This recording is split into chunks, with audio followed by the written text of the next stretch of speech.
রাব্বি হোসেন। রাব্বি, জানাবেন March two NBR কর্মসূচি নিয়ে কি বলছেন সংস্কার ঐক্য পরিষদ?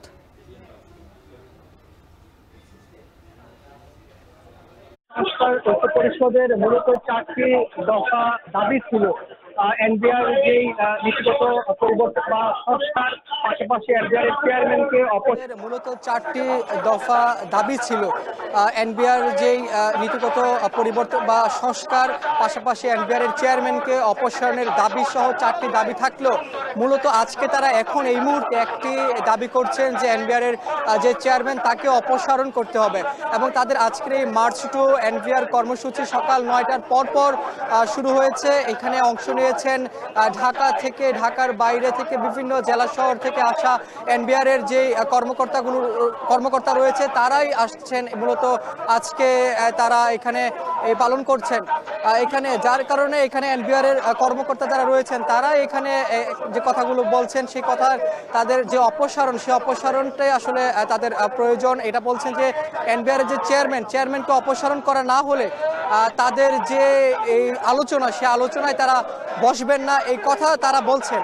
মূলত এখন তারা এক দফায় দাবি করছেন। এখানে এনবিআর এর যে কর্মকর্তা রয়েছে তাদের সঙ্গে আমরা কথা বলেছি, তারা বলছেন আজকে 3টার দিকে তারা তাদের যে নীতিগত সিদ্ধান্ত, সেই সিদ্ধান্ত তারা আনুষ্ঠানিকভাবে গণমাধ্যমকে জানাবেন যে তাদের পরবর্তী যে সিদ্ধান্ত সেটি কি আসবে। তবে এখানে প্রায় কয়েক হাজার যারা এনবিআর কর্মকর্তা রয়েছেন তারা অংশ নিয়েছেন।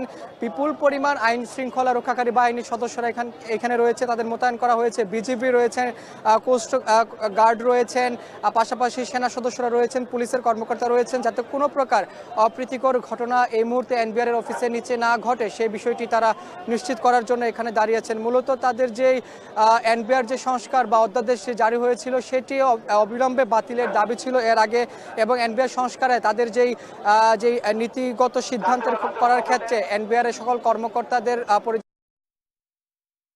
কর্মসূচিও পালন করেছে। এখনো সেটি চলমান রয়েছে। শাটডাউন কর্মসূচি চলমান থাকার পর তারা আজকে করেছেন। সবশেষ তারা শাটডাউন কর্মসূচিও পালন করেছেন, এখনো সেটি চলমান রয়েছে। শাটডাউন কর্মসূচি চলমান থাকার পর তারা আজকে পূর্ব নির্ধারিত যে ঘোষণা মার্চ টু এনবিআর কর্মসূচি সেটি পালন করছেন।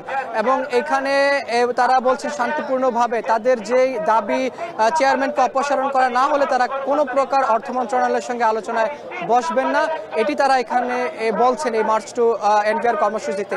এই ছিল আমার কাছে সবশেষ খবর। মার্চ টু এনবিআর কর্মসূচির খবর জানাচ্ছিলেন আগারগাঁও থেকে সহকর্মী রাব্বি হোসেন। এদিকে জাতীয় রাজস্ব বোর্ডের বর্তমান অচল অবস্থার পরিপ্রেক্ষিতে বাংলাদেশের ব্যবসায়ী